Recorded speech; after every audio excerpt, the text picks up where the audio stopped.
Hi ഇസ്മി friends, എല്ലാവർക്കും black ടൗളിയോട് ചാനലിൻ്റെ പുതിയൊരു വീഡിയോയിലേക്ക് സ്വാഗതം. എന്തുണ്ട് വിശേഷങ്ങൾ? എല്ലാവർക്കും സുഖമല്ലേ? എല്ലാവരും ഹാപ്പിയല്ലേ? ഹാപ്പി ആയിട്ടിരിക്കുക. എനിത്തിങ് അപ്പോൾ live asked go on always പോസിറ്റീവായി.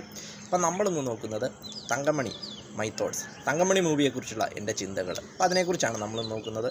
തങ്കമണി കാണുവാനായിട്ടുള്ള അവസരം ലഭിച്ചു. അപ്പോൾ അതിനെക്കുറിച്ചൊരു റിവ്യൂ ആണെന്ന് നിങ്ങളുമായിട്ട് പങ്കുവയ്ക്കുന്നത്. തങ്കമണി 1986 ഇടുക്കി ജില്ലയിലെ കട്ടപ്പനയ്ക്ക് അടുത്ത് സ്ഥിതി ചെയ്യുന്ന ഒരു ഗ്രാമമായ തങ്കമണിയിൽ നടന്ന ഒരു സംഭവത്തെ ആസ്പദമാക്കിയൊരു കഥയാണ് ഈ തങ്കമണി എന്നത്.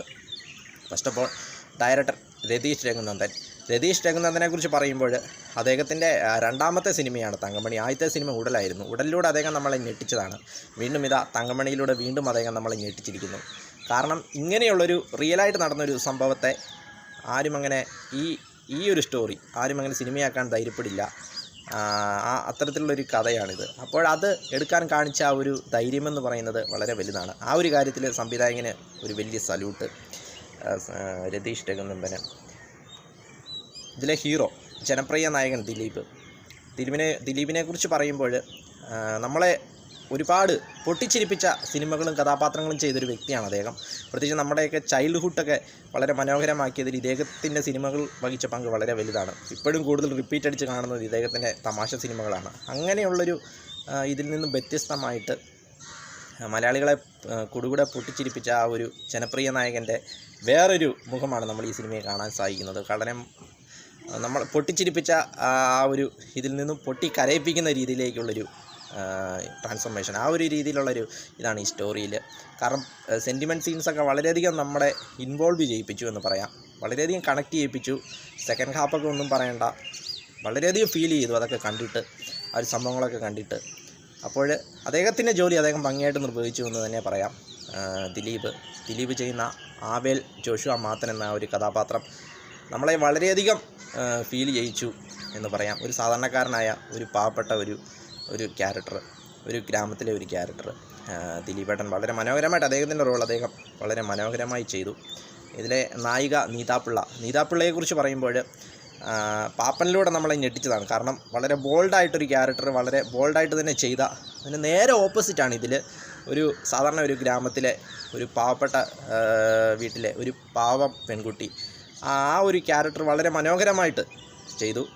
വളരെ ശ്രദ്ധിക്കപ്പെടുന്ന ഒരു ക്യാരക്ടറാണ് ഇതിൽ നീതാപിള്ളയ്ക്കുള്ളതെന്ന് പറയാം. കാരണം കരിയറിലെ തന്നെ ഒരു മികച്ചൊരു കഥാപാത്രങ്ങളിലൊന്നാണ് ഇതിൽ ചെയ്തിരിക്കുന്നത്. നീതാപിള്ളയ്ക്ക് കൊടുത്ത ജോലി വളരെ മനോഹരമായി ചെയ്തു എന്ന് പറയാം. പിന്നെ പോലീസ് ഓഫീസറായിട്ട് വരുന്ന പ്രണീത സുഭാഷിനെ കുറിച്ച് പറയുമ്പോൾ അത് തമിഴ് സിനിമയിലൊക്കെ നമ്മൾ കണ്ടിട്ടുണ്ട്. സൂര്യയുടെയും കാർത്തിയുടെയും ഒക്കെ നായികയായിട്ട്, സൂര്യയുടെ മാസ്, കാർത്തിയുടെ ശകുനി, ഇതിലൊക്കെ നമ്മൾ കണ്ടിട്ടുള്ളതാണ്. പക്ഷേ ഈ ഒരു സിനിമയിൽ ഈ ഒരു ക്യാരക്ടർ സെലക്ഷന് അത്ര ശരിയായില്ല എന്നാണ് എനിക്ക് തോന്നിയത്. കാരണം ഒരു പവർഫുൾ ഒരു ലേഡി പോലീസ് ഓഫീസറുടെ ഒരു ക്യാരക്ടറിലേക്ക് വേറെ ആരെങ്കിലും നോക്കാമായിരുന്നു. കാരണം അതങ്ങ് ശരിയായില്ല. പലയിടത്തും നമുക്കത് ഫീൽ ചെയ്യാൻ സാധിച്ചു. തിയേറ്ററുകളിലും ആളുകളുടെ ഇടയിലും നമുക്കതാണ് കാണുവാൻ സാധിച്ചത്. ഈ ഒരു ക്യാരക്ടർ അങ്ങനെ ആർക്കും അത്ര ഇഷ്ടപ്പെട്ടില്ല എന്ന് പറയാം. പിന്നെ മറ്റ് ക്യാരക്ടറുകളായ മനോജ് ജയന്, സിറ്റിക്ക്, അവരൊക്കെ അവരുടെ ജോലികൾ ഭംഗിയായി ചെയ്യും. നമുക്ക് നേരത്തെ അറിയാവുന്നതാണ്. സമ്പത്ത്, ജോൺ വിജയൊക്കെ ആ ഒരു വില്ലനിസം വളരെ മനോഹരമായിട്ട് ചെയ്തു. പക്ഷേ സമ്പത്തിനേക്കാളും കുറച്ചുകൂടി ഒരു നല്ലൊരു കൊടൂര ഒരു വില്ലനെ കൊണ്ടുവരുന്നെങ്കിൽ ഇച്ചിരി കൂടെ ഒന്ന് ബൂസ്റ്റായേനെ എന്ന് ആണ് എനിക്ക് തോന്നിയത്. പിന്നെ BGM എടുത്തു പറയേണ്ട ഒരു കാര്യമാണ്. കാരണം വേറെ ലെവൽ BGM ആണ്. ദിലീപിന് ഇൻട്രോ തൊട്ടിങ്ങോട്ട് ആ BGM നമ്മളിങ്ങനെ പിടിച്ചിരുത്തുന്നതാണ്. അപ്പം ഇങ്ങനെ ഡൗൺ ആകുമ്പോൾ ആ BGM നമ്മളിങ്ങനെ പിടിച്ചു നിർത്തും. നല്ലൊരു BGM ആണ്. ഒത്തിരി സമീപകാലം ഇറങ്ങിയതിൽ ഏറ്റവും നല്ലൊരു BGM ആണെന്നാണ് എനിക്ക് തോന്നുന്നത്.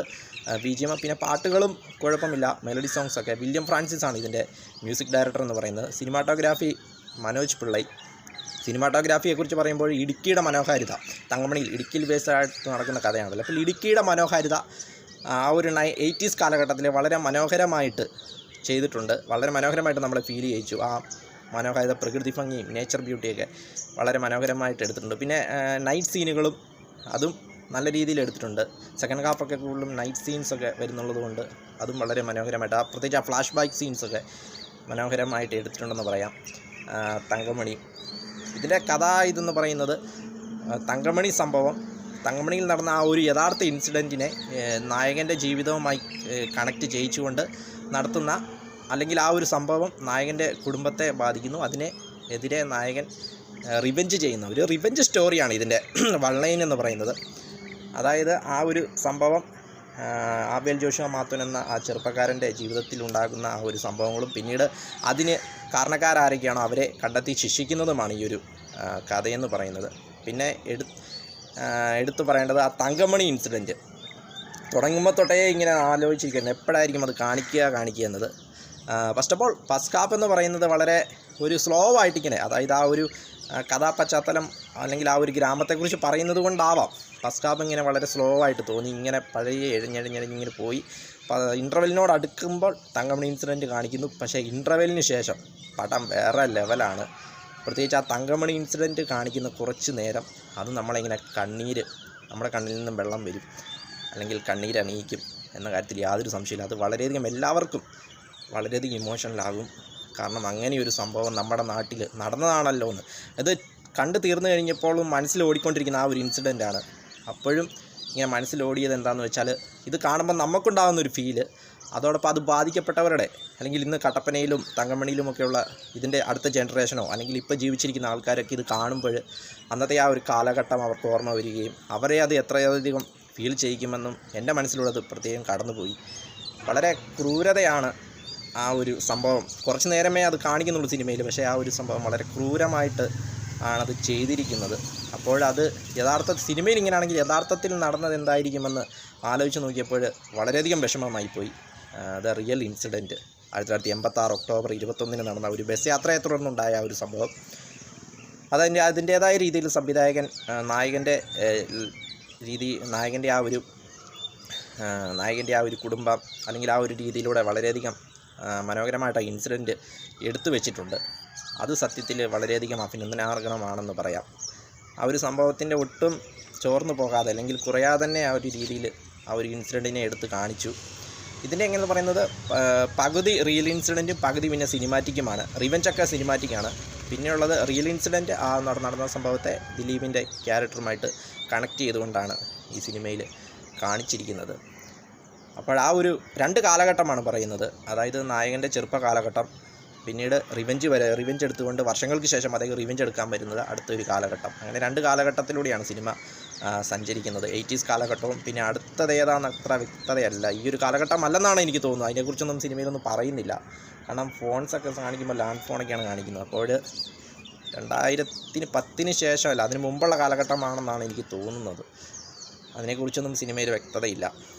അപ്പോഴാകെ മൊത്തത്തിൽ പറയുമ്പോൾ ആ ഒരു സംഭവം മനസ്സിൽ ഇപ്പോഴും ഇങ്ങനെ നിൽക്കുന്നു. അത് കണ്ടപ്പോൾ വല്ലാത്തൊരു വിഷമം തോന്നി, വല്ലാത്തൊരു വിങ്ങിപ്പൊട്ടൽ മനസ്സിൽ ഉളവായി. അല്ലെങ്കിൽ നമുക്കത് പ്രത്യേകമായിട്ട് കൊണ്ടുവന്ന് പറയാം, ആ പോലീസിൻ്റെ ആ ഒരു നരനായാട്ട്. അപ്പോഴങ്ങനെ അത് യഥാർത്ഥത്തിൽ സംഭവിച്ചവർ അല്ലെങ്കിൽ അവരുടെ കുടുംബാംഗങ്ങളൊക്കെ ഇത് കാണുമ്പോഴുണ്ടാകുന്നൊരു ഫീല് അത് ആലോചിക്കുന്നതിനപ്പുറമായിരിക്കും എന്ന് പറയാം. Thankamani bleeding village. വീഡിയോ ഇഷ്ടപ്പെട്ടാൽ ലൈക്ക് ചെയ്യുക, ഷെയർ ചെയ്യുക, കമൻറ്റ് ചെയ്യുക, സബ്സ്ക്രൈബ് ചെയ്യുക. വീണ്ടും പുതിയ വീഡിയോ കാണാം. അതുവരെയും ടേക്ക് കെയർ, ബൈ.